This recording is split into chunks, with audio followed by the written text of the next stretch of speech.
लोग मिलकर के महर्षि कश्यप जी का माल्यार्पण किया था, उनको याद करते हैं।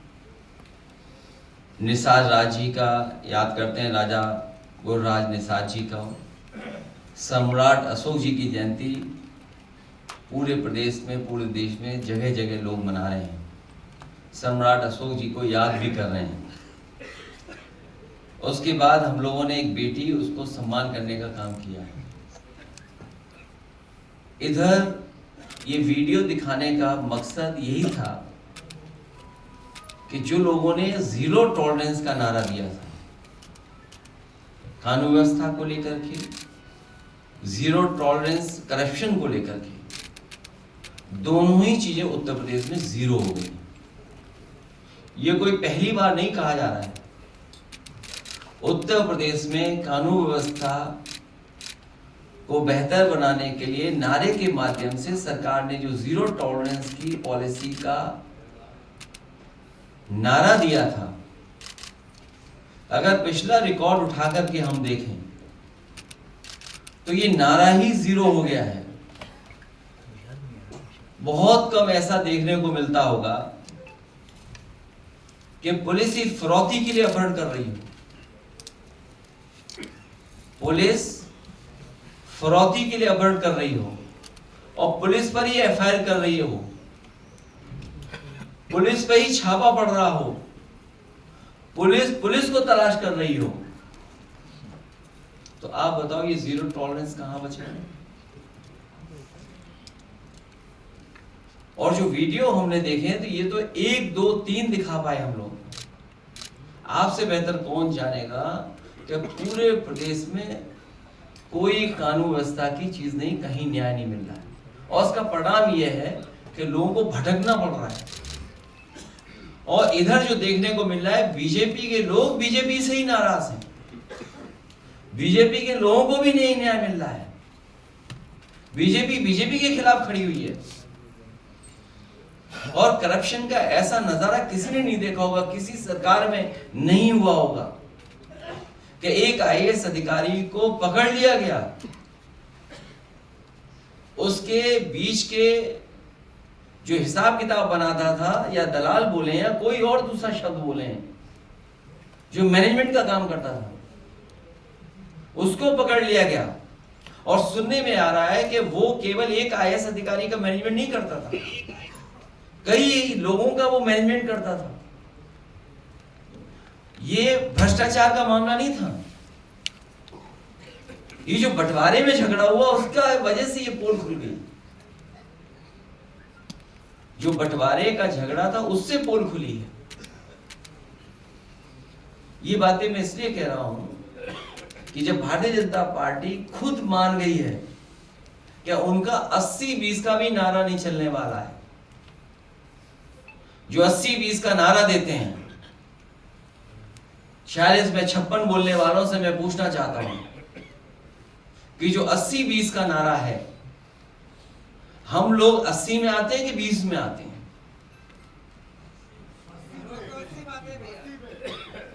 जो 46 में 56 का नारा देते थे, मैं उन्हीं से जानना चाहता हूं कि मैं 80 में आता हूं कि 20 में आता हूं? 80 में कि 20 में, ये सरकार बताए।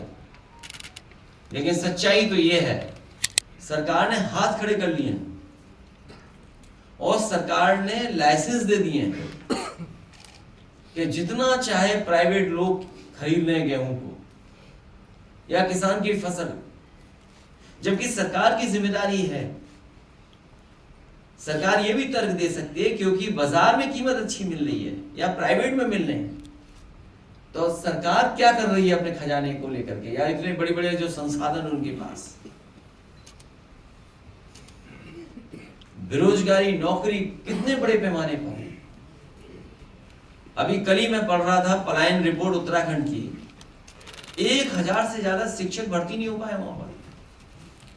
उत्तर प्रदेश और उत्तराखंड सबसे ज्यादा फौज में जाते थे नौजवान भर्ती के लिए।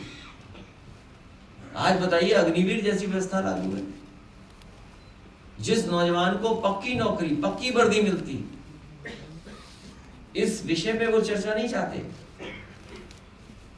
आपको सब विदेशी चीजें दे दी हाथ में, सब बाजार। मैं तो अपने पत्रकार साथी से कहूंगा कि सरकार अमेरिका के राष्ट्रपति जी से सीखे,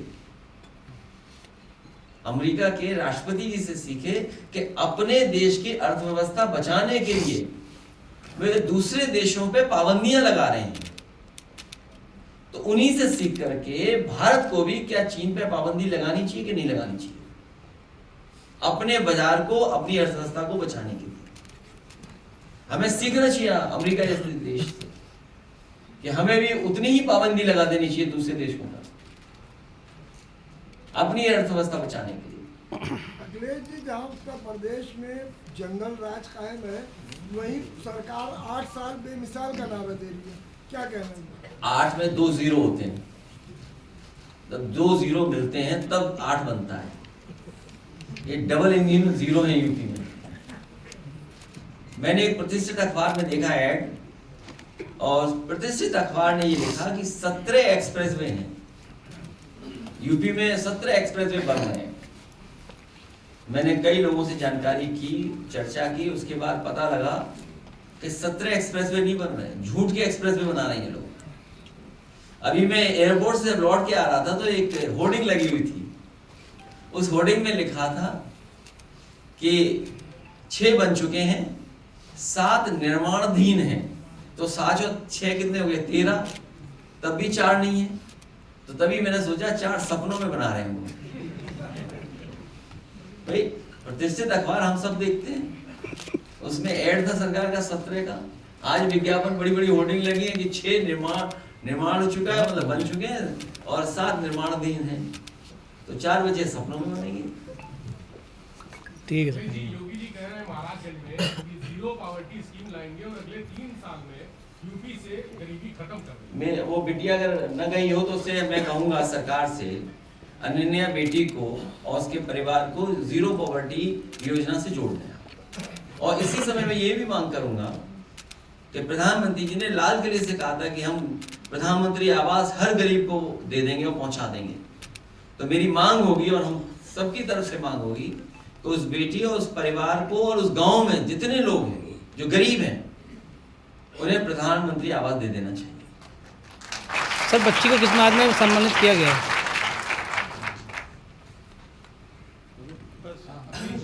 आम आदमी पार्टी, AIMIM और कांग्रेस के लीडर्स वक्त बिल के अगेंस्ट सुप्रीम कोर्ट गए हैं, क्या आप लोग भी उसके अगेंस्ट जाएंगे सुप्रीम कोर्ट?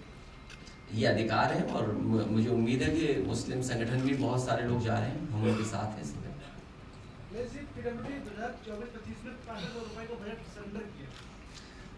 इसके लिए चाचा सही बता सकते हैं।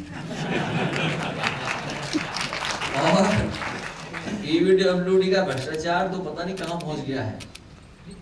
केवल यही नहीं, सरेंडर, अगर मेंटेनेंस का देखोगे आप, जो सड़का गड्ढा मुक्त का जो उनका एक कार्यक्रम चलता है, उसका पैसा सब निकाल लिया सरकार ने। अभी तक की सबसे करप्ट गवर्नमेंट है, याद रखिएगा। तहसील थाने से लेकर के नहीं संभाल रहा है।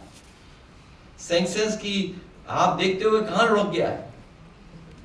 जिन लोगों ने निवेश किया वो अपना पैसा निकाल रहे हैं, वो जानते हैं कि यहाँ पे मुनाफा होने वाला नहीं है भारत में, इसीलिए तो सेंसस तुरंत लड़खड़ा जाता है, क्योंकि वो आपकी अर्थव्यवस्था पे नहीं टिका है, आपके निवेश पे नहीं टिका है।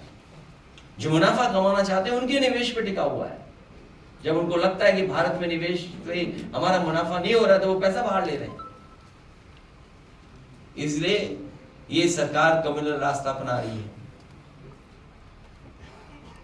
मुझे उम्मीद है जो कार्यक्रम समाजवादी पार्टी ने घोषित किया है बाबा साहब अम्बेडकर जयंती के अवसर पर 8 अप्रैल से 14 अप्रैल हम सभी समाजवादी लोग और पीडीए परिवार के लोग मिलकर के इस कार्यक्रम को सफल बनाएंगे और घर घर जाकर के लोगों को जागरूक करेंगे, क्योंकि संविधान ही हमारी संजीवनी है और संविधान ही हमारी ढाल है। जब कभी भी हमारे सम्मान पर आँच आएगी, जब कभी भी हमारे जान को खतरा होगा, तो यही संविधान हमारी ढाल बन करके हमारी मदद करेगा। के बाद इस्तीफे का दौर शुरू हो गया है, अभी आरएलडी से कई नेताओं ने इस्तीफा दिया है और उधर बिहार में भी कई इस्तीफे हो गए। मैंने अपने लोकसभा के भाषण में कहा था कि वक्फ के लिए जो कानून लेकर के आए हैं, ये भारतीय जनता पार्टी के लिए वाटरलू साबित हुआ।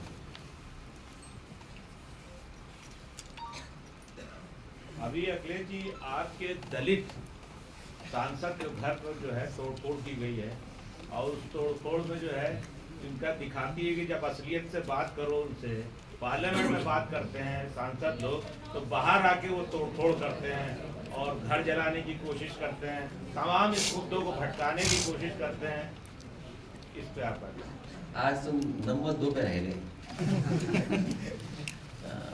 ये बेहद सेंसिटिव इशू है, इसलिए सरकार से ये मैं यही कहूँगा कि जब राज्यसभा में रिकॉर्ड से वो बात हटा दी गई है, और कई मौकों पर मैंने कहा है, पार्टी की तरफ से भी इस बात को कहा गया है कि इतिहास को नहीं पलटना चाहिए। जो इतिहास हमें खुशहाली तरक्की के रास्ते पे न ले जा सके, उस इतिहास को इतिहास ही रहने देना चाहिए, क्योंकि इतिहास में अच्छाई और बुराई दोनों हैं। लोग पॉलिटिकल लाभ के लिए किसी भी पन्ने को रख लेते हैं। केवल यही नहीं, भारतीय जनता पार्टी करोड़ों रुपए खर्च कर रही है, करोड़ों तो कम बोल रहा हूं मैं।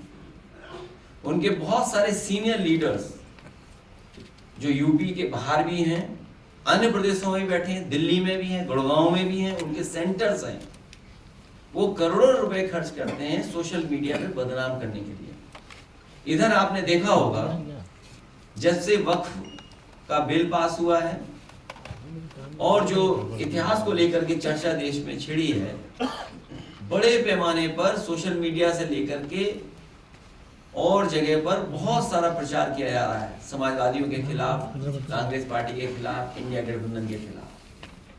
ये वही लोग हैं जो लोग घबराए हुए हैं पीडीए की ताकत से।